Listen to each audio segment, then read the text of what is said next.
ಸ್ವಾಭಿಮಾನಿ ನ್ಯೂಸ್ಗೆ ಸ್ವಾಗತ. ಇಂದಿನ ಪ್ರಮುಖ ಸುದ್ದಿಗಳು. ಸಾಗರ ಜಿಲ್ಲೆಯಾಗಬೇಕು ಎಂದು ಆಗ್ರಹಿಸಿ ದಿನಾಂಕ 17-12-25 ಬುಧವಾರ ಸಾಗರ ಬಂದ್ಗೆ ಕರೆ ನೀಡಿದ ಸಾಗರ ಜಿಲ್ಲಾ ಹೋರಾಟ ಸಮಿತಿಯ ಹೋರಾಟ ಬಹುತೇಕ ಯಶಸ್ವಿಯಾಗಿದ್ದು, ಸಾಗರ ನಗರದ ಎಲ್ಲಾ ವರ್ತಕರು ಅಂಗಡಿ ಮುಂಗಟ್ಟುಗಳನ್ನು ಮುಚ್ಚಿ ಸಾಗರ ಬಂದ್ಗೆ ಬೆಂಬಲ ವ್ಯಕ್ತಪಡಿಸಿದರು. ಸಾಗರ ಬಂದ್ ಯಶಸ್ವಿಯಾದ ಹಿನ್ನೆಲೆ ಸಾಗರ ಜಿಲ್ಲಾ ಹೋರಾಟ ಸಮಿತಿಯ ಪದಾಧಿಕಾರಿಗಳು ಬೆಳಗಾವಿಯಲ್ಲಿ ವಿಧಾನಸಭೆಯಲ್ಲಿ ನಡೆಯುತ್ತಿರುವ ಸದನದ ಅಧಿವೇಶನಕ್ಕೆ ತೆರಳಿ ಸಾಗರ ಶಾಸಕರು ಹಾಗೂ ಜಿಲ್ಲಾ ಉಸ್ತುವಾರಿ ಸಚಿವರಾದ ಮಧು ಬಂಗಾರಪ್ಪನವರನ್ನು ಭೇಟಿಯಾಗಿ ಅವರ ನೇತೃತ್ವದಲ್ಲಿ ರಾಜ್ಯದ ಉಪಮುಖ್ಯಮಂತ್ರಿ ಡಿ.ಕೆ. ಶಿವಕುಮಾರ್ ರವರಿಗೆ ಸಾಗರ ಜಿಲ್ಲೆಗೆ ಆಗ್ರಹಿಸಿ ಮನವಿ ಸಲ್ಲಿಸಿದರು. ಸಾಗರ ನಗರದ ಗಾಂಧಿನಗರದ 16ನೇ ವಾರ್ಡಿನ ಸಂಗೊಳ್ಳಿ ರಾಯಣ್ಣ ರಂಗಮಂದಿರದ ಹಿಂಭಾಗದ ಅಂಗನವಾಡಿ ಸಮೀಪ ಒಳಚರಂಡಿಯ ಬಾವಿಯೊಂದು ಬಾಯಿ ತೆರೆದುಕೊಂಡಿದ್ದು, ಅಂಗನವಾಡಿ ಮಕ್ಕಳಿಗೆ ಅಪಾಯವಾಗುವ ಸಂಭವವಿದೆ. ಈ ಕೂಡಲೇ ಇದನ್ನು ಮುಚ್ಚುವಂತೆ ಸಂಬಂಧಪಟ್ಟ ಅಧಿಕಾರಿಗಳಿಗೆ ಈ ಭಾಗದ ಜನ ಕೋರಿದ್ದಾರೆ. ಶುಕ್ರವಾರ ಮಧ್ಯಾಹ್ನ 4 ಗಂಟೆಯ ಸುಮಾರಿಗೆ ಸಾಗರದ ಚಂದ್ರಮಾವಿನಕೊಪ್ಪಲು ಸಮೀಪ ಚಲಿಸುತ್ತಿದ್ದ ರೈಲಿಗೆ ವ್ಯಕ್ತಿಯೊಬ್ಬ ಅಡ್ಡಲಾಗಿ ಬಂದಿದ್ದು, ತೀವ್ರ ಗಾಯಗೊಂಡ ವ್ಯಕ್ತಿಯ ರಿಪ್ಪನ್ಪೇಟೆ ಸಮೀಪದ ಮುಗುರ್ತಿ ಗ್ರಾಮದ ನರೇಂದ್ರ ಎಂಬ ಮಾಹಿತಿ ಬಂದಿದ್ದು, ಸಾಗರದ ಸಾರ್ವಜನಿಕ ಆಸ್ಪತ್ರೆಗೆ ವ್ಯಕ್ತಿಯನ್ನು ಚಿಕಿತ್ಸೆಗಾಗಿ ದಾಖಲಿಸಲಾಗಿದ್ದು, ಹೆಚ್ಚಿನ ಚಿಕಿತ್ಸೆಗೆ ಶಿವಮೊಗ್ಗಕ್ಕೆ ರವಾನಿಸಲಾಗಿದೆ ಎಂಬ ಮಾಹಿತಿ ಒದಗಿ ಬಂದಿದೆ. ಕಾಲೇಜು ವಿದ್ಯಾರ್ಥಿಗಳ ನಡುವೆ ನಡೆದ ಜಗಳದಲ್ಲಿ ಅನ್ಯಕೋಮಿನ ವ್ಯಕ್ತಿಯೊಬ್ಬ ಮಧ್ಯಪ್ರವೇಶಿಸಿ ಒಬ್ಬ ವಿದ್ಯಾರ್ಥಿಗೆ ಥಳಿಸಿ ಪ್ರಚೋದನಕಾರಿ ಮತ್ತು ಅವಹೇಳನಕಾರಿಯಾಗಿ ಸ್ಥಳೀಯರಿಗೆ ನಿಂದಿಸಿದ್ದಾರೆಂದು ಆರೋಪಿಸಿ ಸಾಗರದ ಶಿವಪ್ಪನಾಯಕ ನಗರದ ನಿವಾಸಿಗಳು ಸಾಗರದ ಡಿವೈಎಸ್ಪಿ ಕಚೇರಿಗೆ ಧಾವಿಸಿ ಆರೋಪಿಯನ್ನು ಬಂಧಿಸುವಂತೆ ಆಗ್ರಹಿಸಿದ ಘಟನೆ ಇಂದು ನಡೆದಿದೆ. ಈ ಬಗ್ಗೆ ಸಾಗರ ಡಿವೈಎಸ್ಪಿ ಕೇಶವ್ ಸೂಕ್ತ ಕ್ರಮ ತೆಗೆದುಕೊಳ್ಳುವ ಭರವಸೆ ನೀಡಿದ್ದಾರೆ.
ಜಿಲ್ಲಾ ಹೋರಾಟ ಸಮಿತಿಗೆ ಭಾರತ್ ಮಾತಾ ಕಿ ಏನ್ ಬೇಕು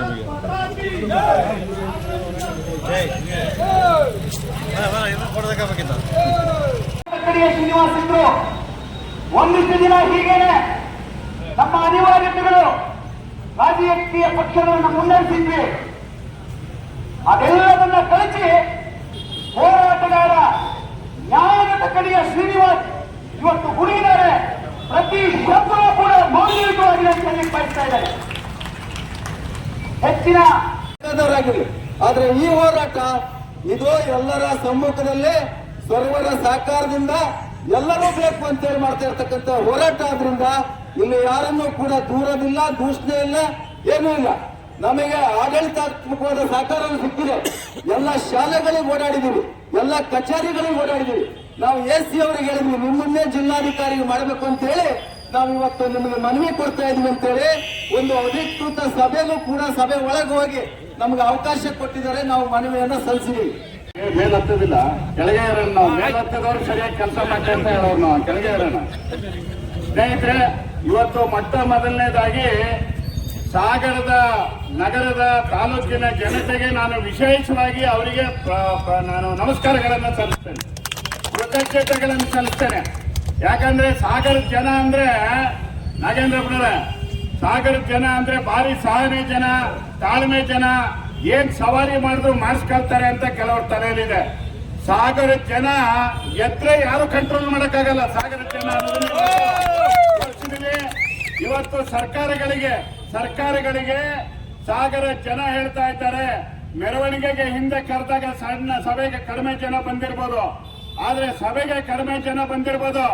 ಇವತ್ತು ಪ್ರತಿಯೊಬ್ಬ ಮೀನು ಮಾರೋನಿಂದ ಹಿಡಿದು ತರಕಾರಿ ಮಾರೋನಿಂದ ಹಿಡಿದು ಹೋಟ್ಲು, ದಿನಸಿ ಅಂಗಡಿ, ಬಟ್ಟೆ ಅಂಗಡಿ, ವೈನ್ ಶಾಪು ಎಲ್ಲರೂ ಇವತ್ತು ಬಂದ್ ಮಾಡಿ ಸಾಗರ ಕೋರ್ಟ್ ಅನ್ನು ಸಹ ಬಹಿಷ್ಕರಿಸಿ ಇವತ್ತು ವಕೀಲರು ಸಾಗರ ಜಿಲ್ಲೆ ಆಗಲೇಬೇಕು ಅಂತ ಇವತ್ತು ಕೈ ಎತ್ತಿ ಹೇಳಿದ್ದಾರೆ, ಗಟ್ಟಿಯಾಗಿ ಹೇಳ್ತಾರೆ.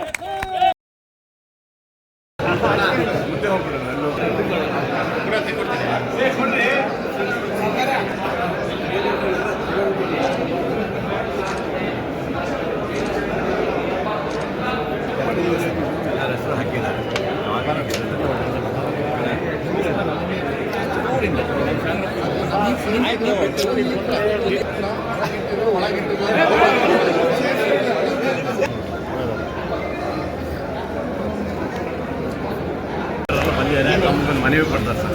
ಹಣ ಒಂಚೂರು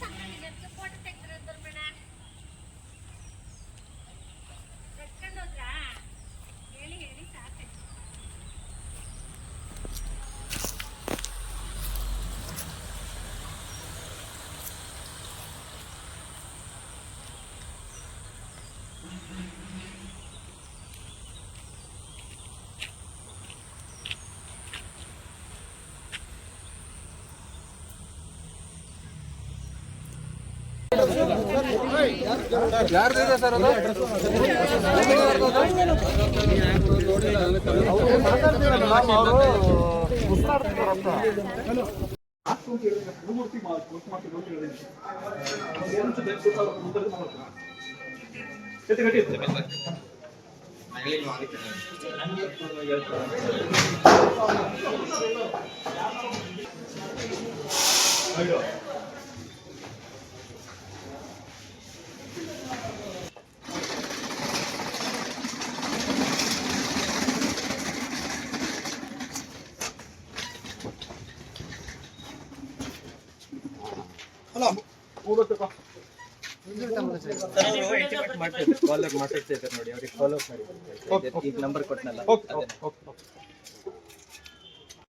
ತಾವು ಗಮನಿಸಿದ್ದೀರಿ. ಆ ವ್ಯಕ್ತಿಗೆ ಸೂಕ್ತ ಕ್ರಮ ಆಗಬೇಕು. ಅಪ್ರಾಪ್ತ ಹುಡುಗನಿಗೆ ಮಾರಣಾಂತಿಕ ಹಲ್ಲೆ ಆಗಿದೆ. ಮಾನ್ಯ ಸಂತೋಷ್ ಶೆಟ್ಟರ್ ಅವರು ಕೂಡ ಬಂದು ಅದನ್ನು ನೋಡಿದ್ದಾರೆ ಇವತ್ತು ಆಸ್ಪತ್ರೆಯಲ್ಲಿ. ಇಂಥ ವ್ಯಕ್ತಿಗಳ ಈ ಥರ ಕೃತ್ಯಗಳು ಸಾಗರ ನಗರಾದ್ಯಂತ ಎಲ್ಲ ಕಡೆ ನಡೀತಾ ಇದೆ. ವಿದ್ಯಾರ್ಥಿಗಳಿಗೂ ಕ್ರಿಮಿನಲ್ ಹಿನ್ನೆಲೆ ಇರ್ತಕ್ಕಂಥ ವ್ಯಕ್ತಿಗಳಿಗೆ ಏನು ಸಂಬಂಧ? ಅವರ ಹಿನ್ನೆಲೆ ಬಹಳಷ್ಟಿದೆ, ಅದನ್ನು ಬಹಿರಂಗವಾಗಿ ಹೇಳೋದಿಲ್ಲ. ನಿಮ್ಮ ಇಲಾಖೆಗೆ ಎಲ್ಲದೂ ಗೊತ್ತಿದೆ, ಯಾವ ಕ್ಷೇತ್ರದಲ್ಲಿ ಪರಿಣಿತರು ಅಂತ ಗೊತ್ತಿದೆ, ಯಾವ ಇಸ್ಪಿಟ್ ದಂಧೆ ನಡೀತಾ ಇದೆ, ಯಾವ ಗಾಂಜಾ ಫೆಡ್ಲರ್ಗಳಂತ ಗೊತ್ತಿದೆ. ಅಂತಹ ವ್ಯಕ್ತಿಗಳು ಒಬ್ಬ ಅಪ್ರಾಪ್ತ ವಿದ್ಯಾರ್ಥಿಗೆ ಬಂದ್ಕೊಂಡು ಅದರಲ್ಲೂ ಸವಾಲು ಹಾಕಿ ಒಂದು ಅಖಂಡ ನಗರಕ್ಕೆ ಸವಾಲು ಹಾಕಿ ಹೋಗಿದ್ದು ತೀರಾ ಖಂಡನೀಯ. ಈಗಾಗಲೇ ಇದರ ಸಂಬಂಧಿತ ಪ್ರಕರಣ ದಾಖಲು ಮಾಡಿದ್ದಾರೆ ಆ ವಿದ್ಯಾರ್ಥಿ ಮತ್ತು ವಿದ್ಯಾರ್ಥಿಯ ತಂದೆ. ಅದರ ಸಂಬಂಧಿತ ಕ್ರಮವನ್ನು ಕೂಡ ಕೈಗೊಳ್ಳುವಂಥ ಭರವಸೆಯನ್ನು ಕೂಡ ಮಾನ್ಯ ಪ್ರವೀಣ್ ನಾನು ಮಾಡ್ತೀನಿ ಅಂತೇಳಿ ನಿಮಗೆ ಆಶ್ವಾಸನೆ ಕೊಡ್ತೀನಿ. ಅದಕ್ಕಿಂತ ಏನು ನಮ್ಮ ಕಾನೂನಲ್ಲಿ ಮಾಡೋಕ್ಕೆ ಅವಕಾಶ ಇದೆ ಅದನ್ನು 100% ಮಾಡ್ತೀವಿ. ಎರಡನೇದು ಏನಪ್ಪ ಅಂದರೆ ನಮ್ಮಲ್ಲಿ ಪ್ರತಿಯೊಬ್ಬರಿಗೂ ಸಾರ್ವಜನಿಕರೊಂದಿಗೆ ಸೌಜನ್ಯ ವರ್ತಿಸುವಂತೆ ಬಂಧಿಸೋದಕ್ಕೆ ಅದಕ್ಕೆ ಆದ ಒಂದು ಟ್ರೈನಿಂಗು ಮಾಡ್ತಾರೆ. ಪ್ರತಿದಿನ ನಾವೂ ಹೇಳ್ತೀವಿ, ನಮ್ಮ ಮೇಲಧಿಕಾರಿಗಳು ಹೇಳ್ತಾರೆ. ಯಾವುದೇ ಒಂದು ಘಟನೆ ನಡೆದ್ರೂ ನಮಗೆ ಮಾಹಿತಿ ಇಲ್ಲಿಂದ ಅಲ್ಲಿ ಹೋಗುತ್ತೆ. ಪ್ರತಿದಿನ ಬೆಳಿಗ್ಗೆ DC ಆಗುತ್ತೆ, ಆ ಸಮಯದಲ್ಲೂ ಸಮೇತ ಬುದ್ಧಿ ಹೇಳ್ತಾರೆ, ಎಲ್ಲ ಮಾಡ್ತಾರೆ. ಕೆಲವು ಆಗಿರುತ್ತೆ ಹೋಗುತ್ತೆ. ಅದಕ್ಕೆ ಏನು ಕ್ರಮ ತಗೋಬೇಕು, ಏನು ನಾವು ಹೇಳಬೇಕು, ನಾವು ಅದನ್ನು ಮಾತಾಡ್ತೀವಿ. ಇನ್ನೇನಾದ್ರಿಂದ ಹೇಳೋದಕ್ಕೆ ಆಮೇಲೆ ಇನ್ನೊಂದು ಅದಕ್ಕೂ ಏನು ಗಾಂಜಾದು ಹೇಳಿದ್ದೀರಲ್ಲ, ಅದಕ್ಕೆ ಇಲ್ಲಿ ಎಲ್ಲ ನಾವು ಬೇರೆ ಒಂದು ಶಿಕಾರಿಪುರದಲ್ಲಿ ಇಲ್ಲಿ ಬಂದು ಹೋಗಿದ್ದೀವಿ ನಾವು. ಅದನ್ನ ಮೊನ್ನೆಯಿಂದ ಯಾರಿಗೋ ಫಾಲೋಅಪ್ ಮಾಡ್ತಾ ಇದ್ದೀವಿ. ಬಟ್ ಅವರು ಕರ್ನಾಟಕ ಸ್ಟೇಟಲ್ಲೇ ಇಲ್ಲ. ಈಗ ನಾಳೆ ಪ್ರಕ್ರಿಯೆ ಎಂಬುದು ಸರ್, ಹೊರಗಡೆ ಇಲ್ಲ. ನಾಳೆ ಇದಕ್ಕೆ ಸಂಬಂಧಂಗೆ ಅವರು ಹೋಗಿ ಅಡ್ಮಿಟ್ ಆಗುವಂಥದ್ದು ಎಲ್ಲ ಒಂದು ನಿಮಿಷ ಅಂದ್ರೆ ಅಲ್ಲಲ್ಲ, ವಿನಾಕಾರಣ ಯಾವುದೇ ಹಲ್ಲೆ ಆಗದೆ ಕೇಸಿನ ದಿಕ್ಕು ತಪ್ಪಿಸೋಕ್ಕೋಸ್ಕರ ನಾಳೆ ಅಡ್ಮಿಟ್ ಆಗಿ